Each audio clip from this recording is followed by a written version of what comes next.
And as we are gathered, Lord, we pray that you will sit on your throne of power and preside over this activity. We commit our hearts to you, that our minds also, Lord, may be focused on you. And we bring every thought captive to the name of Jesus Christ. And we reject and rebuke all work and all presence of evil in our midst. And we ask you, Holy Spirit, lead us unto greater godliness. Give us eyes that see and ears that hear. And make our hearts as fertile grounds for the words that may be planted, may take roots, and grow and blossom into flowers and fruits.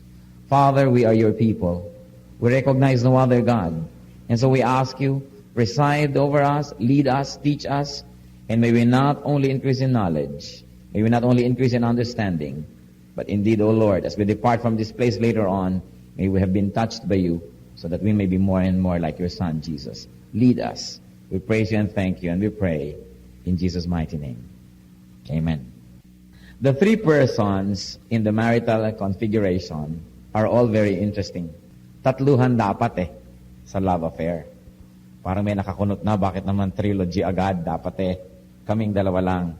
Meron pong tatlong karakter dapat sa pagsasama ng mag-asawa para ito magtagal. At hindi lang magtagal, ito ay maging maganda, makulay, mabulaklak. Unang-una, of course, not necessarily in order of importance, is man. The man, the male part of the marriage. In Genesis 2:18 in the Bible, the Lord God said, "It is not good for a man to be alone. So I will make a helper suitable for him." So the first person in this whole partnership is man. And of course, the second person is the woman. That's why in the first marriage that the Lord himself authored in Genesis 2:22, then the Lord God made a woman from the rib that he had taken out of the man, and he brought her to the man. So dalawa na.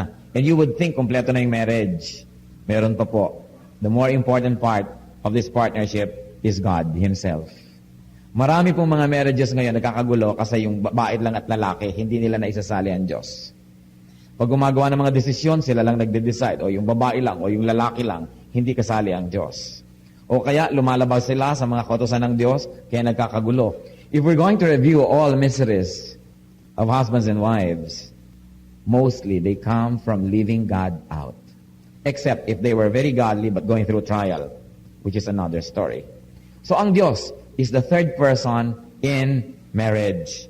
Dahil unang-una, siya ay creator. There could have been no marriage without creators, without the Creator himself. So Genesis 1:27, so God created man in his own image. In the image of God, he created him. Male and female, he created them. As creator, God is the author and sustainer of the union and the marriage of man and woman. So Matthew 19:6 in the New Testament, it says here about people who are married, so they are no longer two, but one. Therefore, what God has joined together, let man not separate. So ang Diyos pala ang nagtatali ng kasal ng matrimonyo. Ang Diyos mismo, wala nang iba. And God, because He is authority and above all authority, sometimes can be represented by legal personages or by religious leaders. And these are the ones who complete the signing of the documents. So a man, a woman, and a religious leader or a legal civic government personage representing the economy, the power, the system, the government of God. So, man, as we see here, was made in God's image. Ang ganda-ganda po ng sequence ng thought. Pagka pinag-aralan natin mabuti yung Genesis, God created man in His own image. And then He says, male and female, He created them. So man is part of God's image. Woman is another part of God's image. But man and woman together in matrimony gives you an image of God's unity and completeness. In other words, sabi nila, a man doesn't find completion until he finds his missing rib. It may be very poetic, and up to a great extent it can be true, but of course it's not absolute. However, what we're saying is, man was made for woman and woman for man. To the point, sabi nila, magkaiba. Yung lalaki daw, mostly, umaandar intellect, yung women, intuition. Kahit magkatabi sa upuan yung babae at lalaki, magkatugma. Di po ba? Yung mga lalaki, maliliit ang hips, babae mas malaki. Yung lalaki naman, laki-laki na shoulder. Ang babae naman, maliit ang mga shoulder. Subukan yung pagtabihin ng dalawang babae, siksikan masyado. O dalawang lalaki, for that matter, hindi mo malaman kung saan dadalhin yung balikat mo. Kahit sa ganong configuration, talagang alam natin, they were made one for each other. And it is in the partnership of man and woman, in the context of marriage, that humanity finds completion. To the point that literally man is one half and woman is one half, and only when they join together is another person born, thus they become one. One in spirit and also genetically one, because the other one is only one half. What else is the direct participation of God in marriage? The head of the household or partnership in marriage, let's look at that. The woman submits to the man. Yan ang utos ng Diyos. Alam ko maraming Pilipina nahihirapan sumunod sa utos na yan ng Diyos. Sabi nila, totoo naman, yung lalaki naman talaga ang ulo sa aming tahanan, kaya lang ako ang leeg na nagpapaikot sa ulo na yan. But the point is, sabi sa Ephesians 5:22, wives, submit to your husbands as to the Lord. Pag may ikinakasal, nakikita natin, isa po sa mga paboritong mga symbols, belo. Pag binelohan na, sabi na ng mga kamag-anak ng lalaki, naku, nabalabala na ng belo ng babae ang atin, talo na tayo. But the truth is, the profound symbolism of the veil is, the woman's head is covered, and though they are united, dahil bumabalabal yung belo sa shoulder ng lalaki, isang ulo lang ang nakalabas, yung ulo ng lalaki. Because in marriage, isa lang ang leader, there's only one head, and that's the man. The woman, by covering her head, is saying, hindi ako ang ulo, hindi ako ang pangulo, hindi ako ang leader ng partnership na ito, kundi yung lalaki, kasi yung ulo niya yung nakalabas. So, the man is the head of the wife. It's very, very clear that the woman is to submit to the husband, and the husband is the head of the wife. Ephesians 5:23, for the husband is the head of the wife. And Ephesians 5:28, in the same way, husbands ought to love their wives as their own bodies. Hindi naman dapat ma-insecure ang mga babae na yung lalaki ang pinuno. Kung ang lalaki susunod din sa utos ng Diyos, sabi, mahalin mo ang iyong asawa. At ang pagmamahal mo sa iyong asawa ay tulad ng pagmamahal mo sa iyong sariling katawan. Pero hindi tumitigil doon yung economy, hindi tumitigil doon yung chain of command. If the woman is submitted to the man ought to submit himself to Christ. Because Christ is the head of every man, even as Christ is the head of the church. Because God is part of the marriage, therefore it is permanent. It is permanent. Why is it permanent? Nakikita po natin, meron tayong tatlong signatories aside from the ninongs and ninangs. Meron tayong signatory, yung lalaki, yung babae, at saka yung pare, o yung pastor, o yung imam, whoever, o ang huwes, representing God's governance. And so it is crucial, it is very, very crucial that there will be three parties. And bakit permanent? Kung minsan, nagbago na yung isip ng lalaki, ayaw na doon sa babae. Kung minsan, nagbago na rin yung isip ng babae, ayaw na rin niya sa lalaki. Kung minsan, pareho sila nagkasundong, ayaw na nila sa isa't isa. Pero, kasali ang Diyos sa usapan. Bakit nung kasali ang Diyos sa usapan, ngayon maghihiwalay, puwera na ang Diyos. At bahala na sila sa isa't isa. Kaya ang importante dito, makita natin na ang Diyos kasali sa usapan. And you know what? God doesn't change. God is the same yesterday, today, and tomorrow. Yung desisyon niya kahapon, 5 years ago, 10 years ago, na sumali sa kasalan, desisyon pa rin niya ngayon, at desisyon niya yon hanggang matapos ang buhay ng babae at ng lalaki na yon. That's why marriage is permanent. And people that are not committed to permanence are the people who easily break apart and break up. Yung bang konting-konting dahilan naghihiwalay. Kasi sa simula pa lang, pinaghahandaan na yung paghihiwalay eh. Paano mo maiko-commit yung best mo, maibibigay yung best? Kung sa umpisa lang, may reserba ka na. Walang masyadong submission, meron ng prenuptial arrangements. Yun ang mga kamag-anak ng mga sulusol. Sabihin, pagtayo, tapakan mo. Paglabas siya sa simbahan, iyon naman yung paa mo lumabas. Para ikaw ang bida, siyang talo, para ikaw ang dominant. Yung hindi godly na mga advice. Dapat ang ina-advise natin, surrender to each other because in love, both of you are captives of each other. Nobody should really win. Pero ay tinuturo ng iba, ikaw manalo. Yung kabilang partido, yun din ay ituturo. So all throughout life, there's an adversarial relationship between husband and wife. Nagiging contest. And when it turns to be a contest, people become very, very selfish. Siyempre, contest na yun eh. Kaya dapat po natin isipin that marriage is permanent. And marriage is not a contract. Because God is there, marriage is not a contract. Nakalagay sa papel, marriage contract. Dapat palitan yon. Marriage is not a contract. It is a covenant. Ano ba yung contract?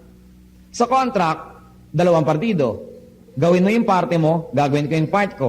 Pag hindi mo ginawa yung part mo, pwede ko na hindi gawin ang part ko. So, hindi ka naman nag-entrega, so hindi na ako magpatitimpla ng kape mo.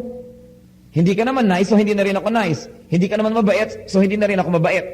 Pero, contract yun eh.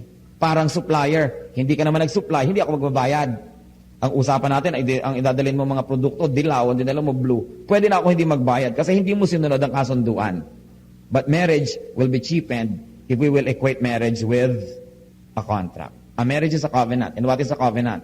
I am committed to you for life, whether or not you do your part.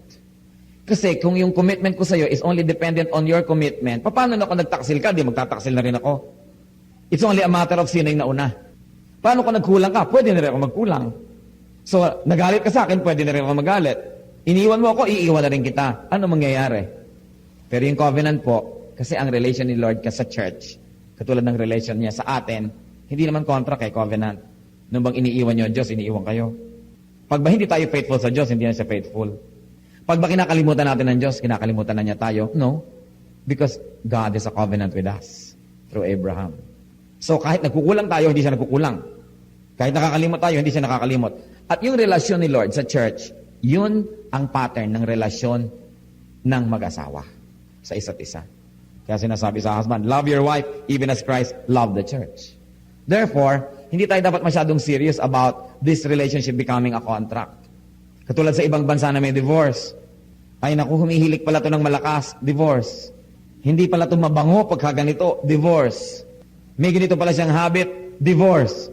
Kasi ang iniisip, how I can use you as a tool to please me, not how I can keep my commitment, which was made not only to you, but also to God, who is a part of this partnership.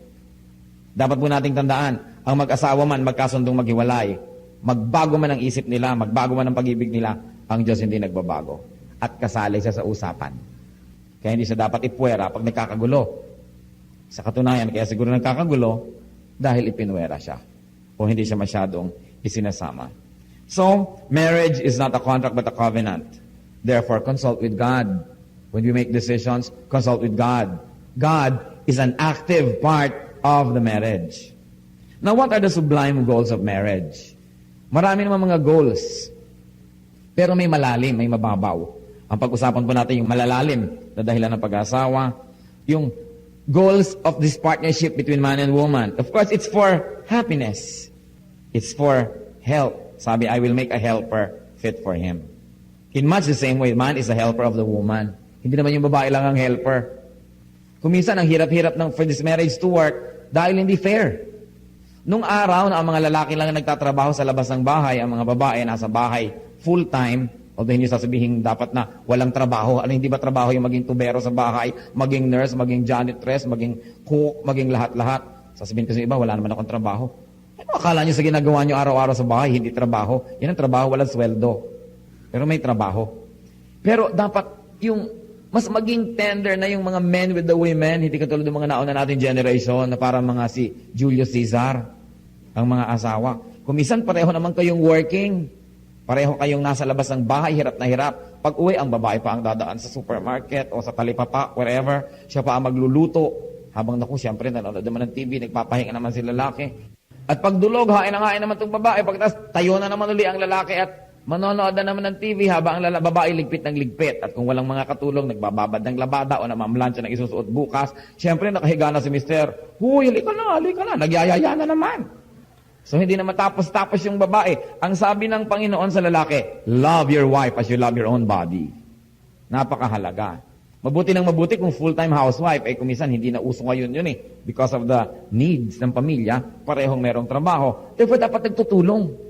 Hindi nababawasan ng pagkamacho kung naghuhugas ng plato. Hindi nababawasan ng pagkalalaki kung nag-aalaga ng bata. Noong mga tribal times na yung mga babae mag-aalaga ng bata dahil yung lalaki may hawak na si bat dahil baka sila sugurin ng kabilang tribo, yun, huwag kang mag-alaga ng bata pero hindi mo na kailangan manibat. Pwede na. Kaya napakahalaga po yung ganon yung nag-evolve na definition natin ng relationship. Actually, hindi naman kailangan mag-evolve eh. Balikan nyo lang yung tinasabi sa Bible. Kaya lang napakalayo natin kumisan sa sinasabi ng salita ng Diyos. Kumisan tayo napaka-relihiyoso pero malayo tayo sa salita ng Diyos. Religiosity and spirituality are seldom the same. And it's very important to go back to the basics of what the Bible teaches us. So that's a sublime goal, to be happy. And another sublime goal of the partnership is, of course, procreation, raising up a family.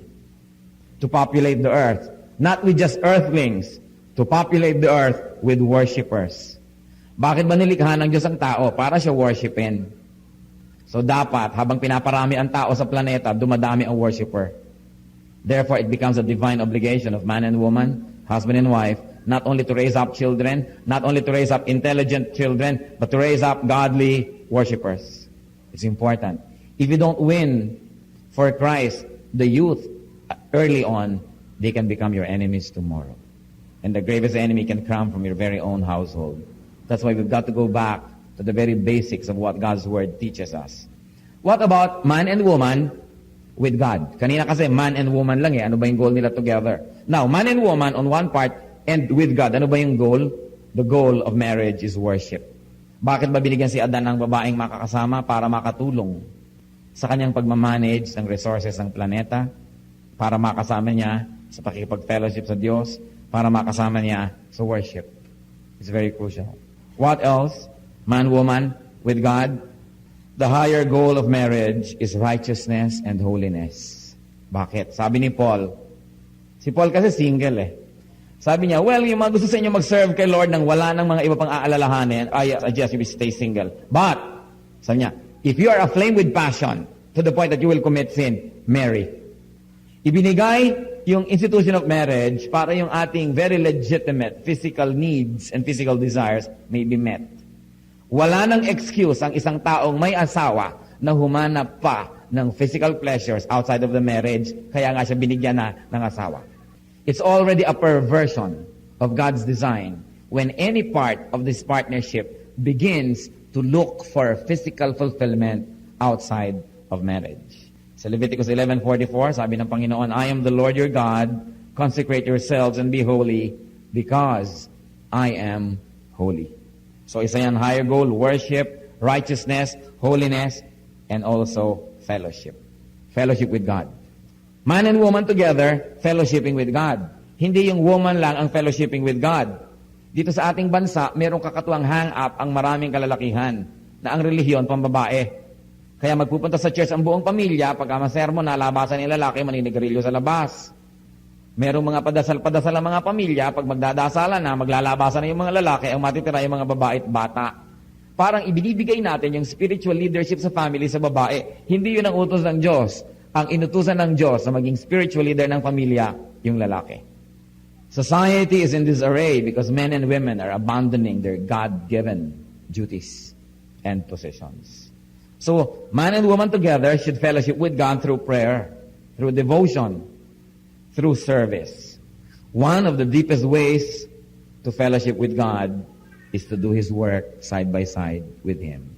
Kung minsan iniisip natin, paano ba ako makikipag-fellowship sa Diyos? Paano ba kayo makikipag-ulayaw sa Diyos? Naroon ang magdasal, naroon ang manahimik, naroon ang kumanta. Lahat yan maganda. Pero wala pong mas malalim na paraan ang pakikipag-fellowship sa Diyos kesa gawin mo yung trabaho ng Diyos. To seek and to save the lost. Para yung mga ibang working mothers, hindi sila naiintindihan ng mga anak nila, so sometimes dinadala nila yung anak nila sa office o sa workplace. Because once they get to the workplace, the children begin to understand what their mothers do outside the house. And because of that, they have familiarity with what she does, mas naiintindihan nila. Lalo naman kung yung ginagawa ng isang tao, gagawin din natin. That's why social scientists, sociologists, social workers have their what they call immersion. Nakikisama sila sa mga taga-baryo o fishermen o taga-squatters o whatever para yung lifestyle nun maintindihan nila because they work side by side with them. Gusto nating maintindihan ng Diyos, gusto natin siyang makilala ng mas malalim, sumama tayo sa kanyang trabaho. Maglingkod tayo sa kanya ng tapat. Sumama tayo sa kanyang ministrations and we will fellowship with Him in a deeper way. Not all religious services are godly services. Kaya kailangan, hihiwalay po natin yung religion from spirituality. Yung iba naman, habit na lang. Yung iba na lang, nakasanayan. Yung iba, a-attend ng religious services para lang umattend ng graduation o laureate o whatever. Nandun lang sila dahil sanay nang nandun. Pero pag uwi, tanungin mo, anong natutunan mo? Ewan. Tungkol sa Diyos. Walang masabi. Paano lumilipad ang isip habang nasa loob? Kaya napakahalaga po that we not only become religious, but we really become spiritual. That we should know God, that we should know the Bible more. Ignorance of the Bible is ignorance of God. Because what we ought to know about God is revealed in His holy word. And then, ultimately, what is the final goal of this partnership between man and woman, and then between these two and God? Eternal life with Christ. Yung pag-aasawa is a sample of completeness. Di po ba kulang nga yung lalaki, kulang yung babae, so the Lord deemed that they should be together in marriage para maranasan naman nila, sample pa lang, parang patikim, yung ibig sabihin na maging complete. And that is meant to make man and woman long for the real and deeper sense of completeness, and that is eternity with God. Kung nasasarapan kayo na may kasama kayong asawa, dapat yun lalong maging dahilan para tayo maghangad na makasama natin ang Diyos. Kasi yung kapwa mo lang tao na may pagkakamali, may pagkukulang, masarap kasama. Yun is meant to tell us what we're missing, na lalo naman ang Diyos. Kaya yung pagsasama ng mag-asawa is meant to prepare them for eternal life. Eternity is very important. At pagka ang pareho ang mag-asawa may eternal life, they know that they are under the grace of God through the Lordship and Saviorship of Jesus. They know, kahit mamatay yung isa, mauna yung isa, medyo masakit, but you are not hopeless. Dahil alam nyo, makikita kayo muli. At sa pagkikitang muli na yon, ano ang mangyayari? Hindi lang siya ang makikita mo, all the saints and God Himself. Marami pong mga tao pag nawala ng asawa, talaga namang parang pinagtakloban ng langit at lupa. Parang nawala na ang lahat-lahat. Yung iba nagagalit pa sa Diyos, nagtatampo sa Diyos. Samantala, ang dapat natin gawin, kung sakaling nawala yan, magpasalamat tayo, kahit sandali, nakahiram tayo sa Diyos. Ganon din, kahit anak, nawala ang ating anak, dapat tayong magpasalamat, salamat po nakahiram ako. Dahil hindi naman kayo ipinanganak na may kasamang asawa, hindi naman kayo ipinanganak na may kasamang anak. We brought nothing into the world, that's what the Bible says, and we will bring nothing out of the world. So whatever we enjoy is only borrowed from God. Hiram. Yung mahatagal na pinahiram, sa halip na magpasalamat nung binawi ang pinahiram, nagalit at nagtampo pa. Kaya dapat po iniisip natin yun. Kung nagkakaroon ako ng very special joy and sense of completeness dahil may asawa ko, ano pa kung si Kristo ang aking kasama? Ano pa kung si Kristo ang aking kaulayaw? Sabi sa John 3:36, whoever believes in the Son has eternal life, but whoever rejects the Son will not see life, but the wrath of God remains in him. Napakahalaga po sa marriage, hindi lang yung ang goal natin, magkabahay, magkalupa, magkaroon ng kotse, makapagpatapos ng mga anak. All those are nice goals. But remember, no matter what you do, life will end. Life on earth will end. Kung nung araw nag-aral kayo, pinaghandaan nyo ang magiging kurso nyo, nag-invest kayo ng panahon sa pag-aaral, pagkatapos pinaghandaan nyo rin ang pag-aasawa, yung iba nag-save, talagang gumawa nito at gumawa niyan para maging handa, di lalo naman dapat natin paghandaan yung walang katapusang eternity. Kung saan hindi lang tao ang ating makakaulayaw, kundi ang Diyos mismo. But let us not delude ourselves. Dalawa naman ang destination, heaven and hell. Hindi ko mo may namatay, ay kasama na siya ng Diyos. Hindi natin pwedeng sabihin yon decisively. Kumisan alam natin pampakonsuelo lang para lang yung mga sugat ng ating puso ay medyo maghilom. Pero alam natin na may impyerno at may langit na dapat paghandaan. One of the best things na pwedeng ipundar ng mag-asawa, hindi bahay, hindi lupa, eternal life. Para sa kanila at para sa kanilang mga anak. Para sa lahat ng mga tao na i-influensya nila. So marriage is for man and woman, but it is also for God's glory. So glorify God in your marriage. And glorify God through your marriage. Sa Bible, meron pong mga napakagandang mga model couples like Priscilla and Aquila. They were always serving God. Wherever they would go, they host workers. Kaya sila po ang laging tinitirhan ni Paul. Sila ay masisipag, nagtutulungan, magkasama sa hanap buhay, magkasama rin sa paglilingkod sa Diyos. Hindi tayo nabubuhay para maghanap buhay. Naghahanap buhay tayo para mabuhay. Kaya dapat po, meron tayong very healthy space in our hearts for godliness and for godly service. Yung mga young people, hindi makapag-serve kay Lord kasi nag-aaral. Subukan nyo naman, pagka malapit ng matapos, lalong hindi makapag-serve kasi nagtitesis. Pagka-graduate, naghahanap naman ng trabaho, hindi rin niya makapag-serve. At pagkatapos, magiging busy yan, going up the corporate ladder. Tapos mag-aasawa, lalong hindi naman ngayon makakapag-serve dahil nag-uumpisa na ng pamilya. At pagka ngayon naglakihan na yung mga anak, hindi rin makapag-serve dahil eto, nag-aalaga na ng apo. Kailan pa kayo maglilingkod? Kung wala ng panahon. Binibigyan tayo ni Lord ng lakas para i-allocate. Huwag niyong ubusin ang lakas niyo sa material pursuit lang o sa social pursuit, even family pursuits. Dapat kahati ang Diyos. Lagi naman tayong may intention. Wala pa naman ako nakitang taong walang intensyong maglingkod sa Diyos. Lagi namang may intention. But you know, One good act is better than 1,000 good intentions. Whatever good you can do, do it now, because you may never pass this way again. Today is cold cash. Tomorrow is only a promissory note. Hindi pwedeng panghawakan, hindi pwedeng ipagmalaki. Dapat maglingkod na tayo sa Diyos ngayon. There's no one more vain or bitter than a person advanced in years, possessed by regrets. Kung kailan tayo malabo na ang mata, kung kailan tayo matanda na, kung kailan sumasakit na ang mga balakang at kung ano-ano, doon pa kaya tayo lalong makapaglingkod. Kung sa panahon na masigla pa tayo, hindi tayo nakakapaglingkod ng lubos, doon pa kaya sa hindi na tayo masigla. Hindi ko po gusto naman na ipahiwatig na hindi kayo naglilingkod. Mabutit wala naman akong kaalam-alam sa inyong mga personal lives, kaya hindi ko kailangan magpreno dahil hindi ko naman sinasadya ang salita ng Diyos, bato-bato sa langit, ang tamaan ay buti nga. Siyempre, we listen to God's word not only to be entertained, but definitely, ang salita ng Diyos mirror, and we should see our true reflection so that we can continue to ask God to complete the good work that He has begun in us. God is permanent. Therefore, marriage is permanent. Kung katabi nyo asawa nyo, pwede nyo bang ulitin yun? Marriage is permanent. With feelings, dapat. Hindi parang marriage is permanent, sayang. Marriage is permanent. At saka ang marriage din po, pakyaw. Hindi pwedeng pumili. Pakyaw. Yung buong tumpok, yun na yun. May malaki, may maliit, may bulok, may hindi, may maganda, may hindi maganda. Hindi pwedeng pili. Alam niyo yung mga naglalaro ng apoy? Kasi gusto pili.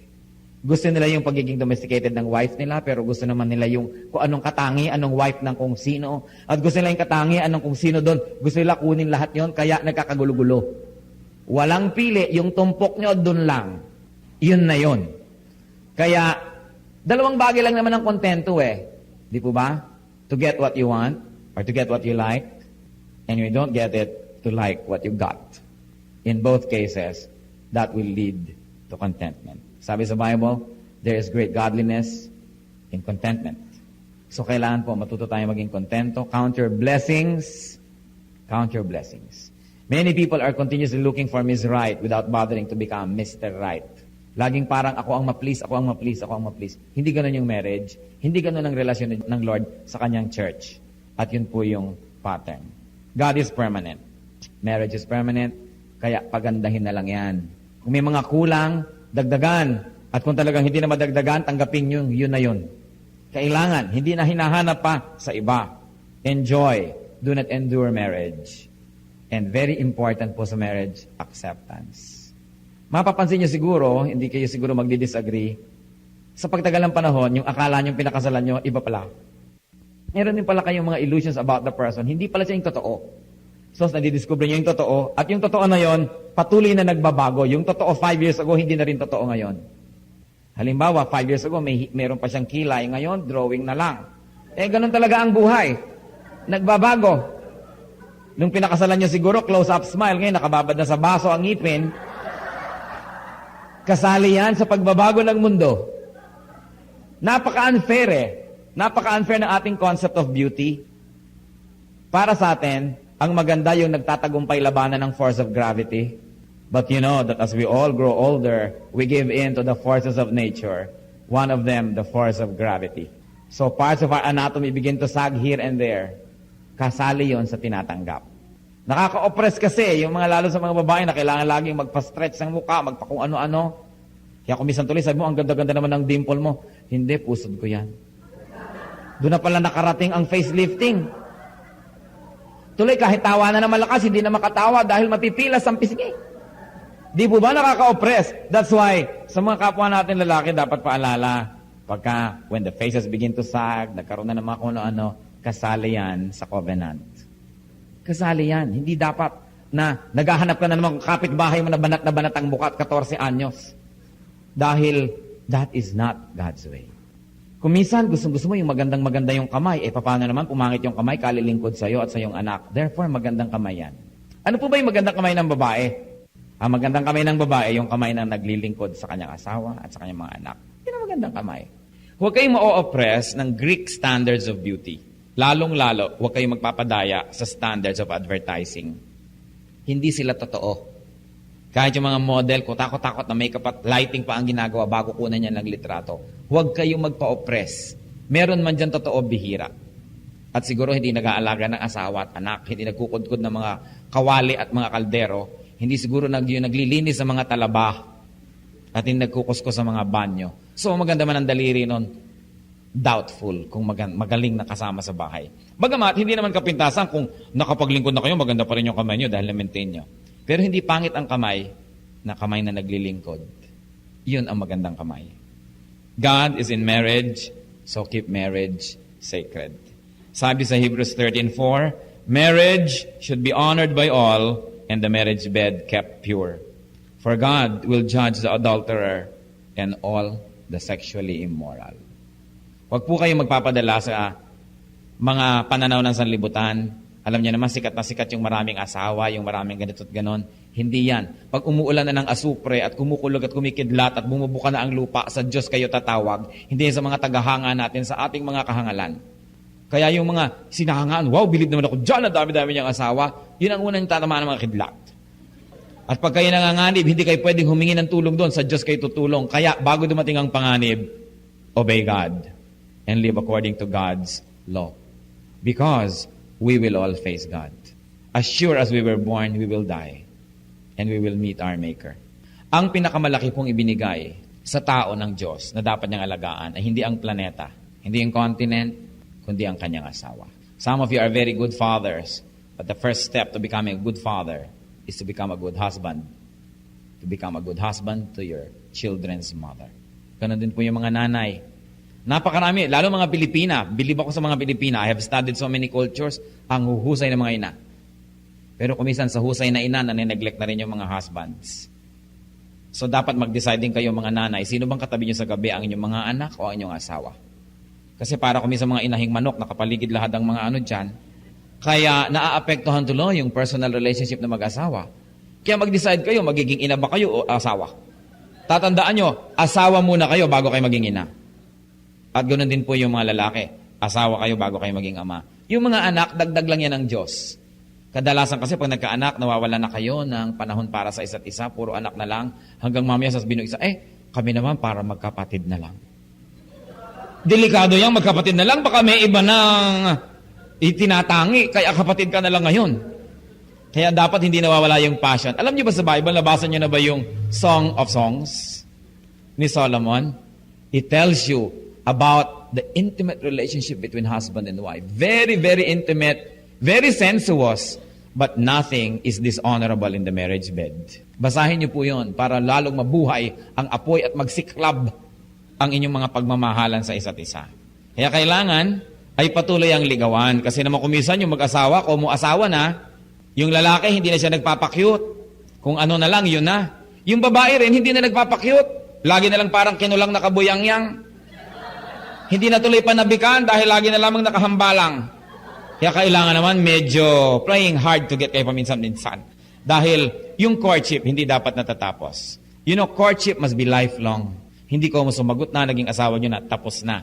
Dahil mamaya, you don't bother anymore to look nice. Pag uwi mo sa babae, amoy paksew. Di ba? Yung lalaki naman, gano'n ang itsura. So nawawala na kayo pareho ng gana. Kailangan, obligasyon nyo to keep each other attractive. To keep yourself attractive for your husbands. Nagtataka naman ako maraming wives, very attractive sa lansangan. Pero sa bahay nila, kung kailan nandun yung asawa at katabi ko, ano-anong putik ang nasa mukha, walang kilay, walang ngipin, iba-iba ang nakalagay na baterya sa buhok, hindi mo malapitan dahil di mo alam kung sasabog, mukhang dinamita. Tapos paglabas sa kalsada, ang ganda-ganda. You've got to decide kung kanino kayo magpapaganda, kung sa asawa nyo o yung mga tao sa lansangan. It's very important. It's very crucial. Bakit? The physical aspect of marriage is part of the spiritual aspect. Because God, in His infinite wisdom, created us as body, soul, and spirit. Kasali lahat yon.